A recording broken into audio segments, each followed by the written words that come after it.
আসসালামু আলাইকুম। আমি আজকে তোমাদের পঞ্চম শ্রেণীর বৃত্তি পরীক্ষার জন্য একটি সাজেশন নিয়ে এসেছি। বিষয় বাংলাদেশ ও বিশ্ব পরিচয়।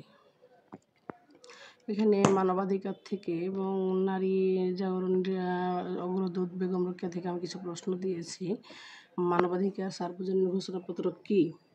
শিশুদের মানবাধিকার লঙ্ঘিত হয় এমন একটি উদাহরণ দাও। 3 নাম্বার, তুমি মানুষ হিসেবে স্বাধীনভাবে চলাফেরা সহ আরও অনেক অধিকার ভোগ করো। এসব অধিকারকে জাতিসংঘ কবে স্বীকৃতি দেয়? 4 নাম্বার, নারী নির্যাতনের ফলাফল কী? 5 নাম্বার, নারী জাগরণের অগ্রদূত কে ছিলেন?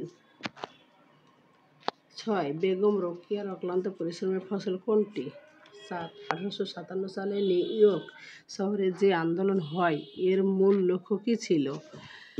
8 নাম্বার, কবে জাতিসংঘ আন্তর্জাতিক নারী দিবস পালনের ঘোষণা দেয়? 9 নাম্বার, বেগম রোকেয়া কত সালে ভাগলপুরে বালিকা উচ্চ বিদ্যালয় প্রতিষ্ঠা করেন? 10, নারী নির্যাতনের অন্যতম কারণ কী? 11, বেগম রোকেয়াকে আমরা আজও স্মরণ করি কেন? 12, সরকারিভাবে কোন তারিখে জাতিসংঘ দিবস পালন করা হয়? জাতিসংঘ দিবস পালন করা হয়।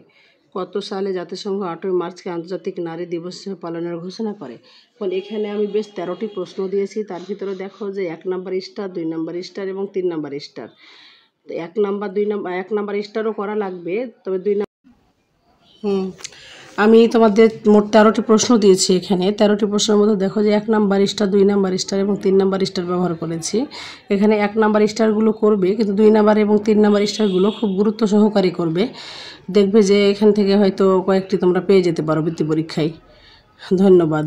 আমি পরবর্তীতে পরবর্তী শর্টসে প্রশ্নের উত্তরগুলো 2টা বা 3টা করে দিয়ে দিব।